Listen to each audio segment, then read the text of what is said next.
Hi everyone. Where are we? 16th of May.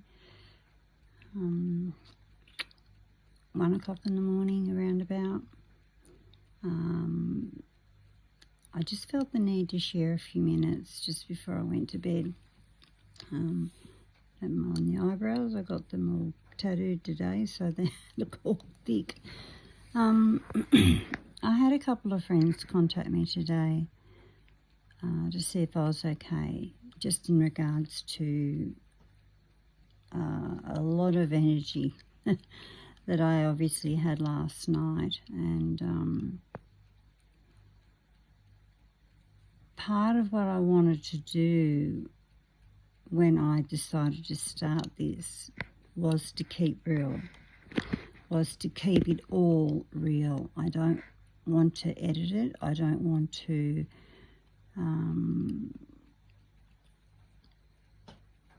take out the yucky parts and leave the happy good stuff in there, because that's not what it's about. That I'd be bullshitting, I'd be lying to you, me, you know, and lying's not going to get me anywhere at all. What was happening for me last night, and I didn't realise it until after, obviously after I listened to it again this morning. I was so tired, I just went to bed and had a big cry. What's happening for me at the moment is I don't know where I stand or sit, either way, but I don't know. I feel like I'm just floating. I'm not feeling grounded at all, and in any sense at all. Dad died over 25 years ago. Mum died 3.5 years ago. And it feels, the longer that Mum's passed, the stronger these emotions are getting. And the deeper my grief of missing my mum, of missing various people in the family, it just all seems to be coming together. Warfare-wise, it's called peaking, Peaking, or Peeking, whatever one. And that's about having emotions and feelings, etc., stirring. And I'm not wanting to be poetic, but whirring around. And it's all slowly building. And it builds to a point that it's like being on top of a ridge of some sort, or on the top of a mountain. And I've got to the top of the mountain, and I've just stepped that 1 foot over, and I've reached that peak, and I can't do anything but cry to get that emotion out. And if anything, that's what was happening for me yesterday. Part of, I won't call it antics, but part of the behaviour pattern that happens for me is that I could go for days, a couple of weeks, and feel semi-okay, sort of balanced, sort of within that waver, that highs and the lows, sort of have a more healthier version of the up and down scale that happens. And then there will be something that will trigger me, something that I might hear, I might read. I'm having a good clean out at the house at the moment, and I've come across some really beautiful pictures, and it just reminded me of a day that all of us, Dad included, we had a really good day, and those were few and far between. Please believe me when I say that. They truly were.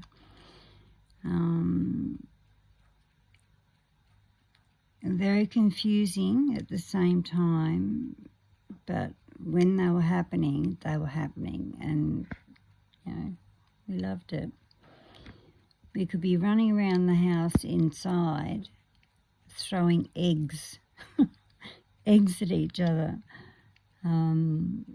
Duck eggs are very bloody hard, believe you me. I tried to crack a duck egg on my sister's head and she was like, Jesus Christ, what, are you got a bloody golf ball in your hand? But it was a big duck egg. Duck eggs also make beautiful cakes too, I have to say. But for whatever reason, my dad on the very odd occasion would come home and he'd be in a really good mood and we'd all end up, all 6 of us, 5 of us, however, or whoever was home, we'd end up running through the house, you know, with handfuls of flour, eggs, duck eggs. We'd be outside, next you know the hose, and now we've got the hose inside. And of course my dad will have control of the hose. He's chasing us with the hose in the house. I mean, some people might look at that and go, oh my God, you've got to be kidding me. Like, you know, who brings the house inside for that? If I'm scrubbing down the shower, I bring the hose in. I just do. I just save on water, give it a good scrub and bring the hose in to rinse it all down and take the hose back out. But when you're getting chased with this hose, it's really quite funny. But my dad was a stickler with water, which was a little confusing as well. Coming from Walgett and Canamble area, we had to be so savvy on water, just so savvy on water. And literally my dad would put us on the clock. And if we hadn't gotten in the shower and gotten out of the shower, be it having a happy afternoon or not, you know, it could be at the start of the day for school, end of the day going to bed. If we went over that 2-minute mark, bet your bottom dollar, the corner louver, we used to have 2 lots of louvers in the bathroom. The corner of the louver, the window would slightly open and in comes this little hose. Well, not little, but the hose. It's fucking freezing, especially in winter. We'd have this hose getting squirted at us. So I even find today, 50 odd years later, I'm just get in, wash, hair, whatever, go. Done. I'm out within 2 minutes.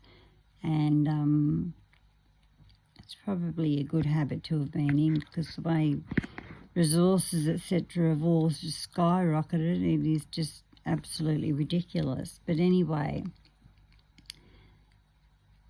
I'll come back to what I was talking about. Peaking. Sometimes, or some of the behaviours that can happen for me is that I can start blanking out. It's not that I forget where I am. I know I'm here and I know I'm talking to a telephone, mobile phone, not telephone. I know I'm going to be putting it on because it's not live. I don't know how to do that, so it's not live, but it will be in about 20 minutes when I finish. But there are certain patterns and certain behaviours that show me that peaking is on its way. And there's nothing short of having panic attacks, nothing short of having an anxiety attack. Like I said, I'll sort of blank out, sort of come back in, blank out, come back in. Sometimes I can vision myself, and I've read about this quite often. I can vision myself, and I used to do this a lot without even trying, especially when the abuse was happening. It was almost like up in the corner of a room and I'm looking down. I know that sounds really crazy, and it's a real thing. It is a real thing. A lot of people in the welfare sector have written books about it, and or in the spiritual realm, people have written books about it. So I'm not just being a nutcase at the moment. My voice gets louder, stronger, I get racier.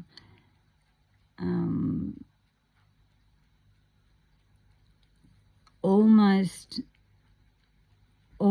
like a loss of control, almost. But I listened to it this morning, and I'm not going to say sorry for the things that I wished I had done to my dad. I'm not going to say sorry for that, because given the chance, I would still do it. I would still do it. To me, and I don't want to go make this about that, about what my father used to do, but the ferocity that he used to come at us with, it was just mind-boggling. I'd black out. A lot of the times I would just black out, just too scared and black out. And opportunities to retaliate were very much few and far between. But God help you if you did. So I was glad that I had 2 times that I retaliated. It's nothing to be proud of. Please believe me when I say that. I'm not saying that, beating my chest like King Kong. Nothing like that at all, but it's just a really horrible feeling to have. I'm blanking out as I'm trying to even talk about it, but I refuse to sit down and write about it and then read from a script to talk to you guys. I don't want to do that. I don't want for you guys to be looking at the top of my head each time I'm on here. I just don't. I find it more impersonal than personal to just read a script. I unedited.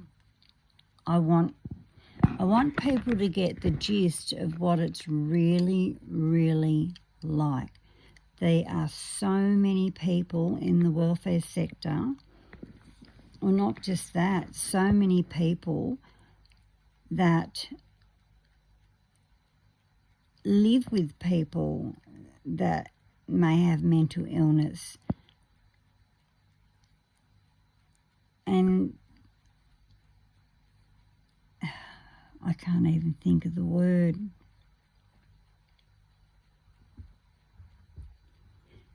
It just feels so important to me that you all get a much better grasp on mental illness, because it's not just about cracking the shits and calling a few names and, like what I did last night. I mean, that was really hard. I didn't expect that big verbal, peak to happen, but it did. It did. I can't change it. I can't take it back. It did. And I've left it in there for a particular reason. Sometimes, and I've experienced this often, sometimes I can explain to someone that I have mental illness, PTSD, for instance. Actually, you know what, a really good one was when I was in the hospital last. And they put me in a room right beside the medication room, and every 10 seconds, bang, windows would vibrate, the door would vibrate, and you'd feel the vibration on the bloody floor. And I explained that I have acute PTSD, acute depression, BPD. They didn't give a shit. Just didn't give a shit. I understand, Tony, I understand, but we've got nowhere else to put you. Really? And I said to one of them, don't tell me that you understand, because if you did, you would be moving me. And in about 7 or 8 hours' time, if I'm still in this hospital, you will see a side to me. And I didn't say that as a threat. I said that because I know what happens within myself when I can't handle certain things anymore. Sometimes when my boys have got the music on, you know, might be going for 5, 6 hours, and I'll say, okay guys, I'm reaching my quota. I'm really reaching my quota. So they know that there's probably 45 minutes to an hour at the most left.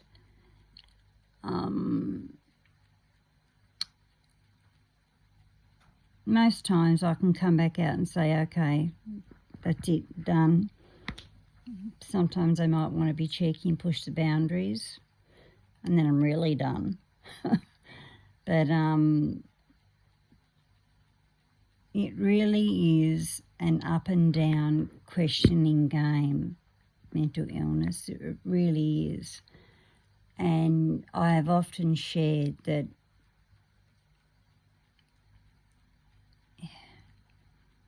a bit like what came first, the chicken or the egg. You know, mental health, are we all born with it? Or is it something that happens when we come into the world? And yes, there are two different types of depression. Situational depression, yes, obviously something has happened. And then there's medical depression, which is where the serotonin in the brain, it's just something that my body cannot make enough of. Therefore, I lose my shit. I try not to, but I, on the more so often occasion, lose my shit. And no, it's not pretty. And I know I'm repeating that again, but it's not pretty. I've watched shows before about mental health, and they won't show you the yucky bits. They won't show you where the person that they have chosen to interview, they won't show you that person going off, because they don't want it to look bad for the show. You know, they want the show to, yes, give meaning, but not look bad or scare anybody. And I can't do that, because I'll be bloody lying to myself. Lying to myself. Sometimes if I can catch it in time, you know, I can, I don't know, go and catch my breath somewhere, go and do something. One of the times when I was speaking with my psychologist, I knew I was having a panic attack, and it ended up being a full-on panic attack by the end of the hour that I'd spent with her. And she got me this, it was like a frozen popsicle, this long frozen thing. And just to hold that frozen thing and think about the cool popsicle, if that's what they call them, but the frozen item, it just helped me to slow down. A friend of mine, when she used to work with disability, if she had clients that were peaking, she would go and get some sand, beach sand, if she was able to get some, and she'd heat it up in the microwave, and she would just get that person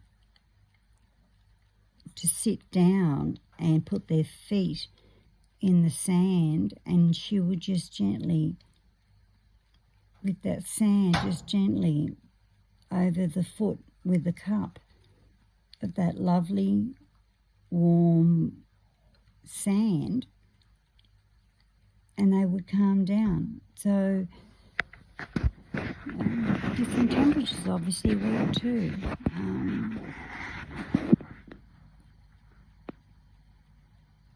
It would be really nice to sit here and say what?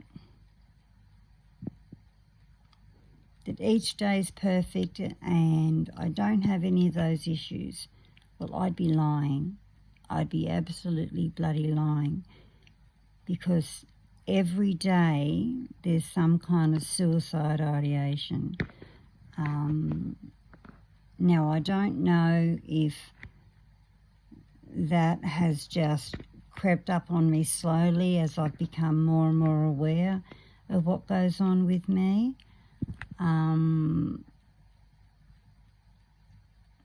Yeah, it's scary. It's bloody scary having this, It's bloody scary. And thank you to a couple of people that contacted me just to see if I'm okay after last night's outburst, peaking, whatever way one wants to put it. I'm still alive. I'm still here. I got through the anger. I lay in bed, had a bloody good cry. Looked like shit when I woke up this morning. Kind of like yabby eyes because you're all puffed up.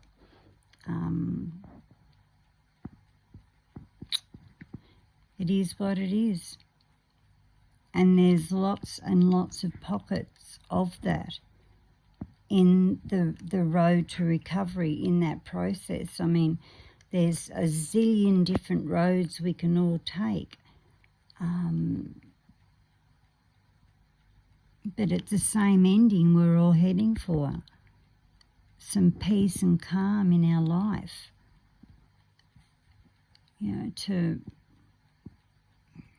To feel centered. I don't know about you, but that's what it is for me. To feel centered, even though I know I've got these things, but to feel centered and just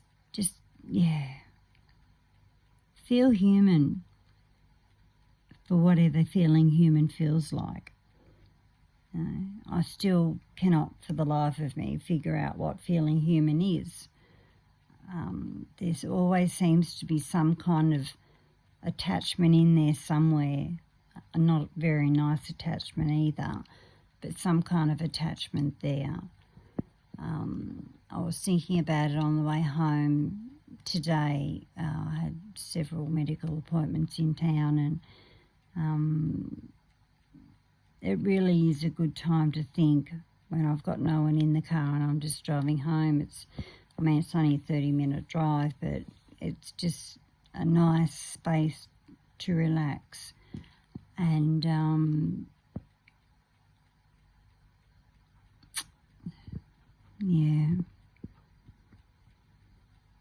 I'm back to being able to weight bear on my foot again. I did get to the point, I'm sort of changing subjects here for a moment.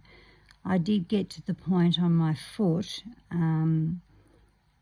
where the spider bite was that I could weight bear slightly, And then that little turd in the supermarket threw baked beans at his mum and got me instead in the foot. And that seemed to have sort of agitated my foot and flared it all up. But, you know, I suppose you've got to be 3 or 4 once, don't you? Nonetheless, it's been a much better day. And I hope everyone's had a good day.